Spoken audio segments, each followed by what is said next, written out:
ऐसी है कि सबसे छोटा राज्य होने के बावजूद यहां पर आपको महाभीषण टक्कर नजर आ जाएगी। बंगाल से लेकर दिल्ली तक की पार्टियां यहां पर पहुंच जाती हैं, लेकिन उसमें कांग्रेस की स्थिति क्या? सचिन पायलट हमारे साथ इस समय मौजूद हैं। बहुत स्वागत है आपका। राज्य बड़ा सुंदर है, लेकिन सबसे छोटा भी है। इतनी ज्यादा यहां पर संघर्ष चल रहा है, सारी पार्टियां सब कुछ झोंक रही हैं। कांग्रेस इस समय किस स्थिति में? मुझे लगता है कि गोवा के अंदर पिछले 10 साल से भाजपा की सरकार रही और केंद्र में भाजपा की सरकार रही, तो पूरा मौका पब्लिक ने दिया। लेकिन जहां तक डेवलपमेंट की बात है और ऑन द ग्राउंड जो डिलीवरी होनी चाहिए, उसमें बहुत लोगों को एक्सपेक्टेशंस थी, लेकिन पूरी नहीं हो पाई हैं। और पिछले कुछ महीनों में, 1-2 सालों के अंदर बहुत घटनाक्रम गोवा के अंदर हुआ। जैसा आपने खुद कहा, बहुत सारी पार्टियां यहाँ पे अपनी किस्मत आजमा रही हैं। लेकिन ये बहुत छोटा स्टेट है, लेकिन बड़ा पॉलिटिकली अवेयर स्टेट है। बहुत एजुकेटेड लोग, अबे जल्दी बोल, कल सुबह पनवेल निकलना है। अपनी वोट की कीमत समझते हैं। मुझे नहीं लगता अपनी वोट को वो जाहिर करेंगे, वोट को खराब करेंगे। तो कांग्रेस का ग्राफ लगातार बढ़ रहा है और मुझे पूरा विश्वास है कि 10 मार्च को यहाँ पे पूर्ण बहुमत की सरकार। चुप, बिल्कुल चुप। हिम्मत कैसे हुई तेरी मुंह खोलने की? कांग्रेस पार्टी की बनेगी। नहीं तो ग्राफ तो पिछली बार भी बढ़ा था, 17 सीटें जीत ली थी। उन विधायकों में से बचे कितने हैं आपके पास? सही बात है, आपने बिल्कुल सही कहा।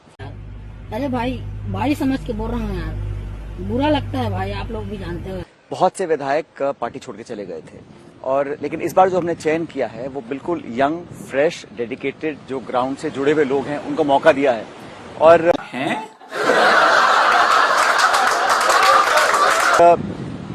ऐसा कोई राज्य नहीं है और ऐसा कोई दल नहीं है जहां चुनाव से पहले लोग पार्टी छोड़ के ज्वाइन या आते जाते नहीं रहते हैं। और गोवा में ये कल्चर पुराना है, इसको लोग पसंद नहीं करते हैं, क्योंकि जब अनस्टेबल सरकार होती है तो ये लेन देन चलता है विधायकों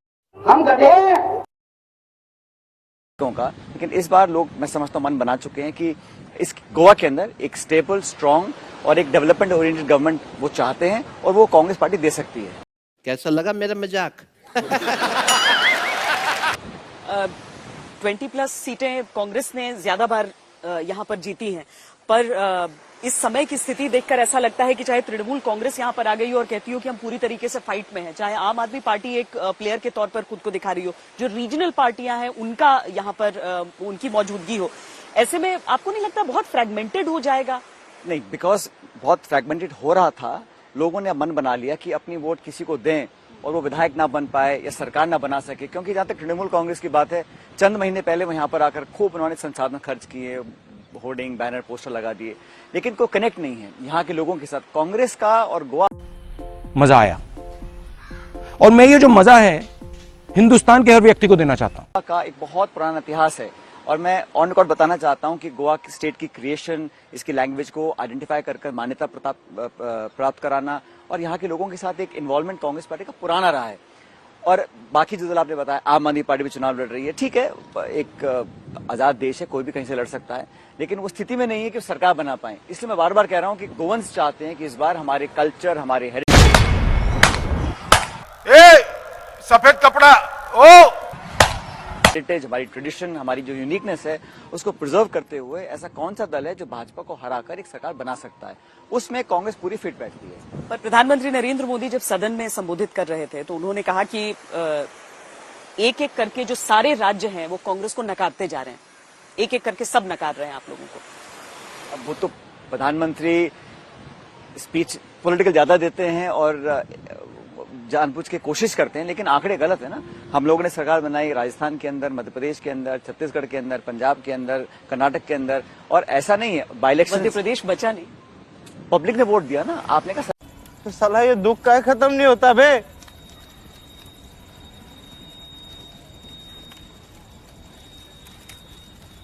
सरकार नहीं बनती है। वोट परसेंटेज तो बीजेपी का ही ज्यादा रहा। वोट कितना भी हो, सरकार हम लोगों ने बनाई ना, बहुमत हमारे पास था। और मैं कहना चाहता हूं कि पिछले जो बाई इलेक्शन हुए हैं, चाहे वो हिमाचल में हो, कर्नाटक में हो, वहां बीजेपी हारी है और कांग्रेस ने हराया है। इसलिए नेशनल लेवल पर अगर कोई पार्टी बीजेपी को हरा सकती है तो वो कांग्रेस ही है। इसलिए शायद प्रधानमंत्री जी का अटैक पूरा कांग्रेस पे रहता है। हालांकि उत्तर प्रदेश में उनका अटैक बाकी दलों के अलावा कांग्रेस पे रहता है, क्योंकि वो जानते हैं कि पैन इंडिया लेवल पर अगर कोई दल है जो भाजपा को चुनौती देके हरा सकता है तो वो कांग्रेस ही है। इसलिए संभवतः ज्यादा अटैक करते होंगे। हमें तो खुशी है, जितना ज्यादा अटैक करेंगे आप उतना एक्सेप्ट कर रहे हैं कि कांग्रेस ही आपको रियल चैलेंज दे रही है 5 राज्यों के अंदर। पर देखिए, पिछली बार जैसे उत्तर प्रदेश की बात हम कर लें, पिछली बार जो तू समझा? हाँ, नहीं, तू समझा नहीं। बंधन आप लोगों का वहां पर हुआ था, इस बार समाजवादी पार्टी हाथ थामना ही नहीं चाहती थी, वो जाकर जयंत चौधरी के साथ उन्होंने अपना गठबंधन कर लिया। बहुत वीक स्थिति में, क्या सबसे वीक स्थिति में उत्तर प्रदेश में? देखिए, उत्तर प्रदेश में हकीकत यह है कि 30 साल से सरकार हमारी कभी बनी नहीं वहां पर, लेकिन ऐसा नहीं है कि कांग्रेस पार्टी वहां मौजूद नहीं है। पिछले 2-2.5 सालों में जब भी वहां पे अत्याचार हुआ, उत्पीड़न हुआ, उन्नाव में, हाथरस में, लखीमपुर खीरी में, वहां पर सबसे आगे कौन खड़ा था? कांग्रेस पार्टी खड़ी थी। अरे कहना क्या चाहते हो? मुझे नहीं याद कि वहां सपा बसपा ने कहीं कोई प्रदर्शन किया हो या पब्लिक की आवाज बनकर या विपक्ष की आवाज को मजबूत किया हो। प्रियंका गांधी जी ने, कांग्रेस पार्टी ने संघर्ष किया। 18,000 कांग्रेसियों को जेल हुई उत्तर प्रदेश के अंदर संघर्ष करते हुए। तो हम अपनी भूमिका निभा रहे हैं और पहली बार हम 400 सीट पर लड़ रहे हैं, तो हमारा परफॉर्मेंस पहले से बहुत बेहतर रहेगा। और पब्लिक ने सपा की सरकार, बसपा की सरकार, भाजपा की सरकार देखी हुई है और कांग्रेस को मौका देना चाहते हैं। मैं बहुत अतिशोक्ति नहीं करना चाहूंगा, लेकिन मैं इतना कहता हूं कि हमारा परफॉर्मेंस बहुत बेहतर रहेगा। और उत्तर प्रदेश में भी लोग अब समझ गए कि सबको ट्राई कर लिया, टेस्ट कर लिया, और हमने जो विकल्प दिया है एक किसानों के लिए, युवाओं के लिए, महिलाओं के लिए एक अलग खाका तैयार किया है, तो उसको लोग अप्रिशिएट कर रहे हैं। मैंने आपको बीच में नहीं टोका, लेकिन चूंकि आपने जिक्र किया कि जब भी उन्नाव जैसी कोई घटना होती है या हाथरस जैसी होती है तो कांग्रेस पार्टी वहां पर जाकर आवाज उठाती है। बीजेपी जो क्रिटिसाइज करती है आप लोगों को, वो ये करती है कि वो तो नजर आता है, पर राजस्थान के भीतर अगर इस तरह की कोई घटना होती है तो प्रियंका जी को नजर नहीं आती। ये क्या चल रहा है? ये क्या है? ये कैसे साइज कम के अंदर क्या भरा है तुमने? प्रियंका जी उत्तर प्रदेश के इंचार्ज हैं, राजस्थान में सरकार हमारी है।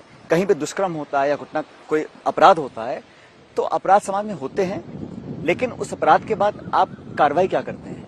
आप उस विक्टिम की बॉडी को रातों रात दाग दे दें घर वालों को बिना बताए, ऐसा राजस्थान में नहीं होता है। दुष्कर्म की सजा के बाद आरोपियों को पकड़। साला हिंदुस्तान में जब तक सलीमा है लोग चूतिया बनते रहेंगे।